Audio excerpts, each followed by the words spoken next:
Usually I speak extemporaneously. I just talk, say what's in my head.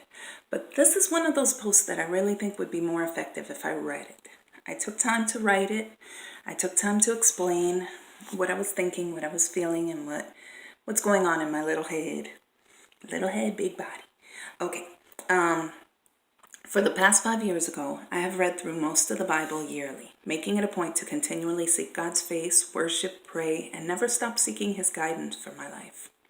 I'm introspective, I blog and I vlog, and I write short books that may someday help someone avoid living so many years in the spiritually stagnant position. Honestly, with all I do to stay spiritually strong, I should be seeing people healed by my shadow at this point. There's a problem though. And I used to think that I could blame other people. I have some people who make me lose my spiritual mind. Do any of you know anyone like that? You can walk every inch of this planet self-controlled, loving, and kind, but when you get around those people, you forget all of the basics of human interaction. People who treat you as if you need handling. I need something more than I have when I get around those people. Guys, I do not know how to deal with that. I'm 45 and I still have no clue. So this year, I'm asking Jesus to take my mouth and put it in the shape it needs to be. Not a fake cheesy smile. Not a mirror image of whatever their mouth is doing. But a genuine, godly glow of joy that cannot be stopped by foolish barbs. Help me not to shrivel up my forehead, shrink down to half my size, and above all, help me to stop acting like someone who has no personality the moment these folks come within speaking distance. Me, lacking personality? How is that possible? This is what I look like. Yeah. I want to learn to confront kindly when someone makes me feel disrespected, because at this point, playing dumb is just making them bolder and crueler. And I need to stand up and stop it.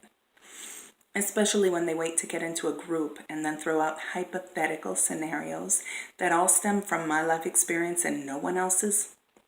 I know how this sounds. Everybody's talking about me.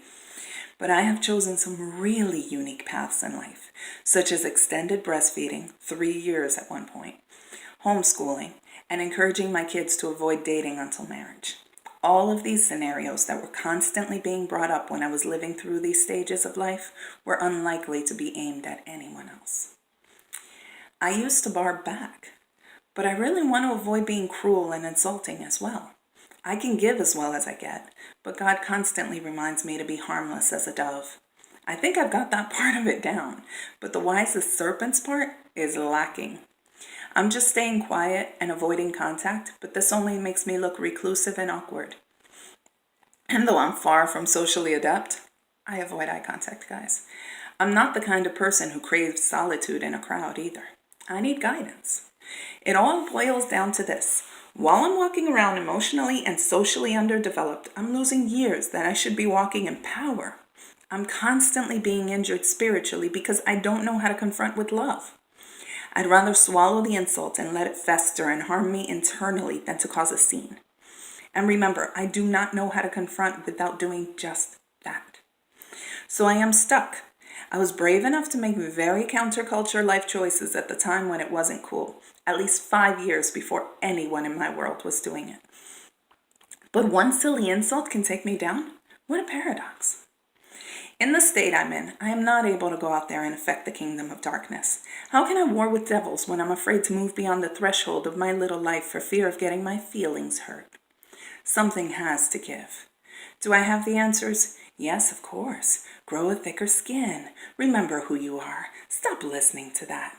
If you can't get along, remove yourself from the situation wherever possible. Don't forget that someone whose motives are to be kind is worth 10 people whose motives are to injure others. But I know better. Nothing is this simple. There is another side to the story. I haven't declared unequivocally that this behavior hurts me.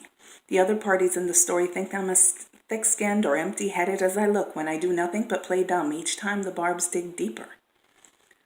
This is what I look like when they're insulting me. This is what I look like when they're not. See, my resting face is unpleasant either way.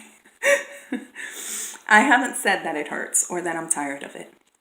I've run away in several different ways, giving up every duty where I have to come in contact with them, avoiding meetings socially even when it's obvious that I should be there, avoiding crowds of people where these folks might be talking, anything but confrontation.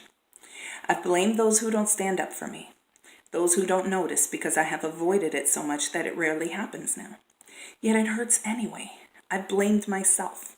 And yet when I pray, I can sense that these other folks aren't trying to be mean. They feel justified by my silence. I could clear up the misunderstanding. There is something that I could do if I could speak without crying, screaming, blaming, or attacking. The fault is in myself, and I need to grow up a lot more before I can finally move ahead. So what do? I create this post because I'm still not ready. What could I possibly be afraid of? Well, I've been writing posts for a while now that are filled with disqualifiers, reason why I'm not fit for ministry.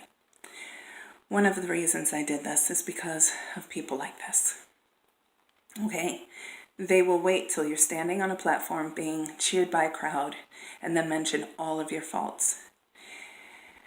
And I need the whole world to know about them before I ever get into a position where somebody might feel like turning away from God because they found out something negative about me. I need to grow up a lot more, right? Okay, well, while I've been creating disqualifiers, the fact that I'm a wimp might be the biggest one of all. Pray for me, folks, because with or without the maturity I crave, I'm going to have to finally speak up. Let's hope it's before I blow up.